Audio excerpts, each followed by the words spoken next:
I got this right. Today's the third lecture, so 1, 2, 3. So anyway, anytime, 2 weeks. But again, review material is actually already available on the website, particularly this multiple choice test, which is in the same type of format that I'm going to be using for our exam. All right, so we're pretty much on the syllabus at the moment. So we're going to be going over lunar motion today. So I just wanted to mention a couple things before we move into that topic. Of course, there's many asteroids moving around the solar system all the time, which can be quite substantially huge rocks, anywhere from tens of meters across to even thousands of kilometers across, the largest asteroids. So we like to keep track of asteroids moving around the solar system because even sort of moderately sized ones can have a gigantic impact if they were to strike Earth because of the high speeds involved. This is actually an example. Actually, switch to a different. All right, move on that.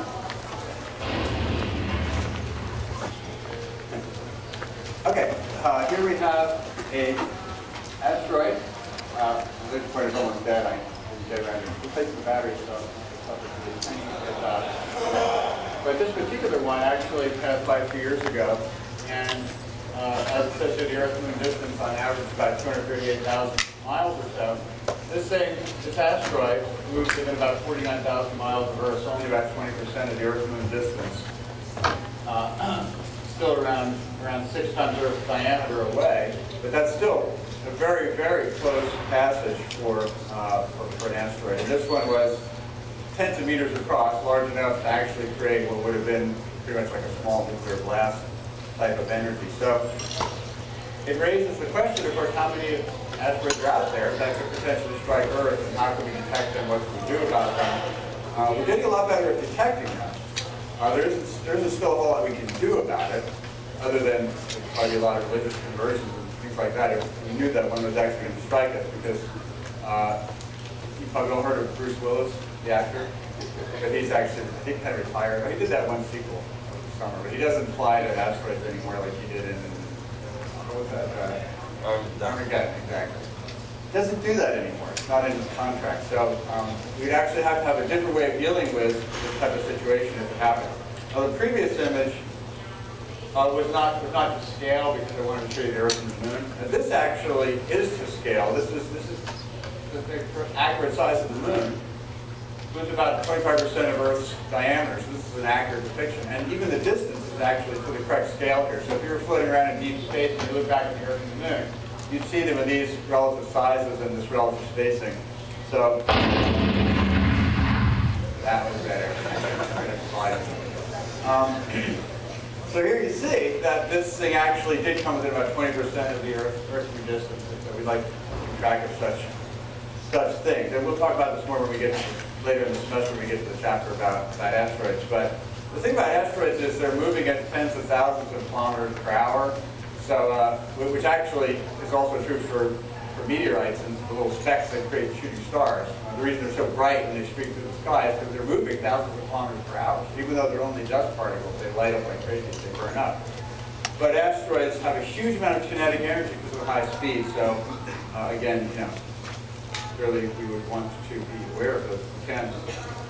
Okay, just a quick note about the expansion of the universe. You've probably heard that the universe is expanding. So you know about that. That's actually been known for a long time. But only about 15 years ago it was discovered that the expansion of the universe, and by that I mean that the galaxies are generally flying apart from each other. Individual galaxies are flying apart. But that acceleration is actually, the expansion is accelerating.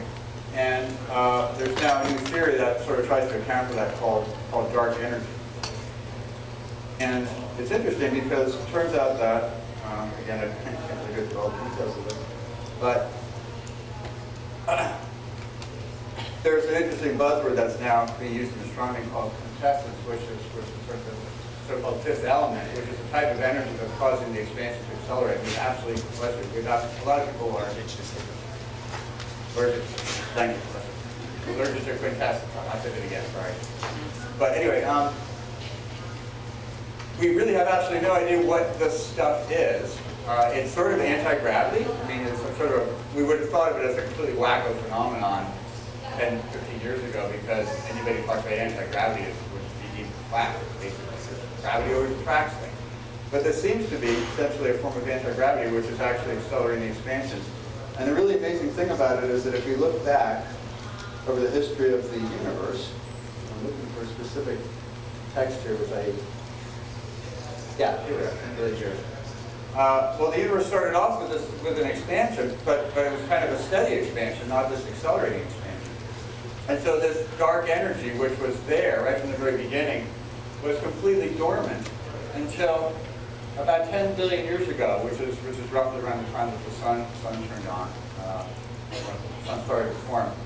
So it's completely incredible that you could have had something like this lurking for maybe 5 billion years, and then all of a sudden, out of nowhere, it just starts turning on and accelerating the expansion of the universe. And why? You know, how could something like that have just been dormant for billions and billions of years, and now it's accelerating the expansion? So the whole debate about cosmology has turned around completely, because 15 years ago, the big issue was, is the universe going to fall back on itself? You know, because all the galaxies are attracting each other gravitationally, so they should be slowing each other down, leading to what would be a big crunch. So we have big conferences of cosmologists, and they get up and they show their theories and say, well, there's going to be a big crunch. And I would say, no, it's just going to keep expanding forever. But 15 years ago, when the accelerated expansion was discovered, there's not going to be a big crunch. There's basically no question about it. The expansion is going to go on forever. I mean, a lot of careers kind of got trashed and new ones were born around that time because of this. So it's a completely new way of looking at the universe, and we really don't understand it very well. But whatever it is, it comprises about 75% of the universe. And this is kind of on top of dark matter, which we already knew existed, but that we don't know what it is either. We had known that dark matter was a large fraction of the universe, but we didn't know what dark matter was, and now all of a sudden we discovered dark energy. We don't know what that is either. There's even more of it than there was dark matter.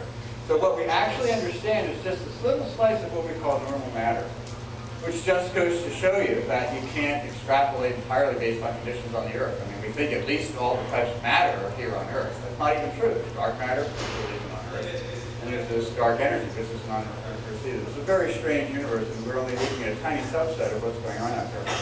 By the way, just to let you know, the difference between dark matter and dark energy is dark matter gravitationally attracts stuff.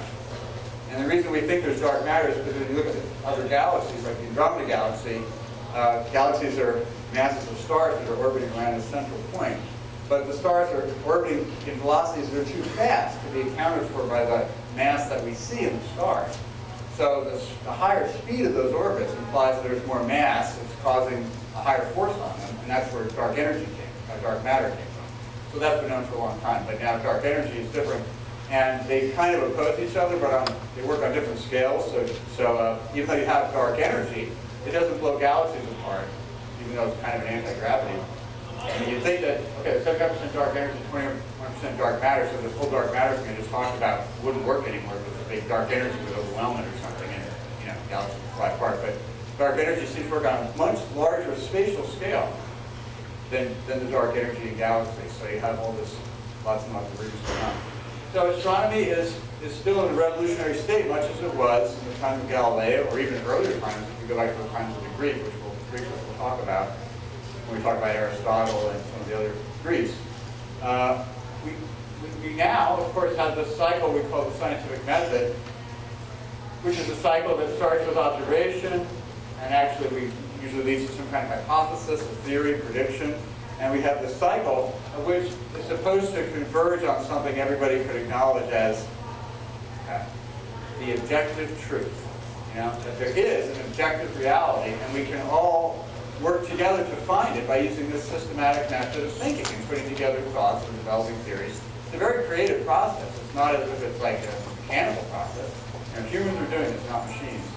And so it's filled with all the foibles that humans are normally sorry about that. Duck will make an appearance. The duck actually originally was a guest about 3 years ago because I had somebody who was kind of duck sensitive in the audience that I found out about in advance. And so anyway, it kind of makes the point that I try not to be too serious in case you haven't noticed. And we also have the so-called alien.